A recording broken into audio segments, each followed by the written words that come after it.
Bom, gente, agora vamos falar das complicações da ozonoterapia. Bom, foi feito um estudo que descreveram as complicações da terapia com ozônio, né? Foi um artigo que foi feito em 1980, né? E o nome do artigo é até complicações típicas de terapia com ozônio, certo? Esse artigo foi feito por parte de alguns médicos, né?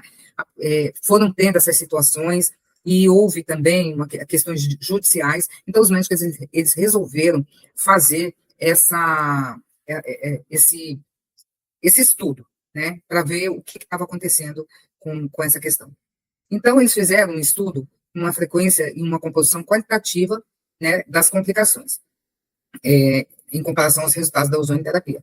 Então, foram distribuídas 2.819 pesquisas a todos os ozonoterapeutas ali da Alemanha, do território da língua alemã, das quais, desses 2.819, eles receberam 644 respostas de profissionais que atuavam com ozonoterapia para falar sobre a técnica, né?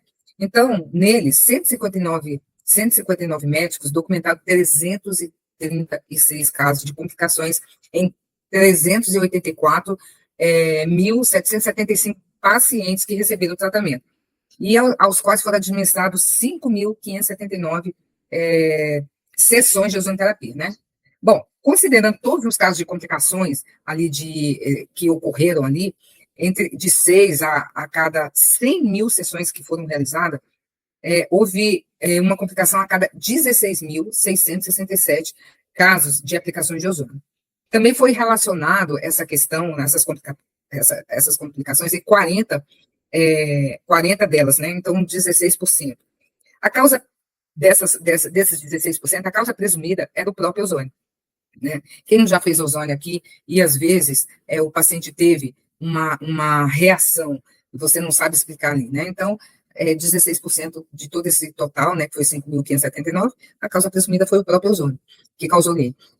Bem como os casos ali relacionados ao uso incorreto, tá? Quando houve ali uma suspeita de uso incorreto, eles observaram que dos 336 casos de complicações, apenas 40 deles, né, ou seja, 16%, a causa presumida era o ozônio, tá? Então, essas reações, né, tiveram reações alérgicas, né, muitas das vezes vocês já pegaram um paciente que vocês estão fazendo, e o paciente tem uma reação alérgica ao ozônio, né, embora muita gente achava que não tinha, mas tem reações alérgicas, às vezes tem pacientes que têm hipoglicemia, né, problemas na pele, né, então, assim, quando foi administrado. Bom, nos restantes, né, que foram 84% dos casos, as complicações não estavam relacionadas com a ação do ozônio. Mas sim com tratamentos de anticoagulantes, né, tratamentos incorretos que o paciente estava fazendo. Então, tiveram essa interação, né, com o ozônio, certo? Uso de medicamentos. Então, com base nos 40 casos que nós citamos aqui, com base nesses 40 casos que nós citamos, o cálculo do coeficiente ali de complicações dito puro, né, foi de 0,7 casos em 100 mil sessões de ozonoterapia.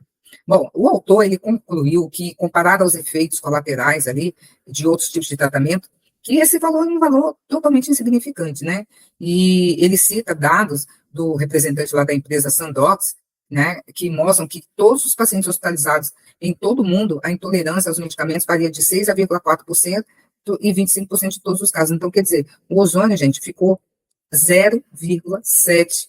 Então, é um valor muito insignificante, né, a intolerância. Aí, então, o que a gente tem que rever aqui? A gente precisamos rever a questão, tá? Rever a questão da técnica. A técnica é mais importante. Aquilo que você está fazendo, você ter perícia para fazer aquilo. Porque, na realidade, no passado, houve 5 casos de morte com ozonoterapia, todos os 5 foram por imperícia, daquele que estava praticando a técnica. Então, ter perícia, gente, é muito importante. Saber o que você está fazendo com o seu paciente, certo? É muito importante. Então, se atentem para isso. Tem dúvida, pergunta, né? Não faça as coisas indiscriminadamente. Pergunta, certo? Para que vocês não tenham esses dissabores também de ter uma intercorrência. Nós vamos ter uma aula na autoanoterapia maior, vou desmistificar para vocês a autoanoterapia maior, e nós vamos falar, nós vamos simular aqui como nós vamos sair das intercorrências com a ozonoterapia, certo? Então, nós vamos ficando por aqui, e um grande abraço para vocês, tá? Tudo de bom para vocês. E não esqueçam, lá no grupo das dúvidas, tem dúvidas a respeito dessa aula de hoje? Vai lá e escreva a sua dúvida que eu vou responder, certo? Um grande abraço. Tchau.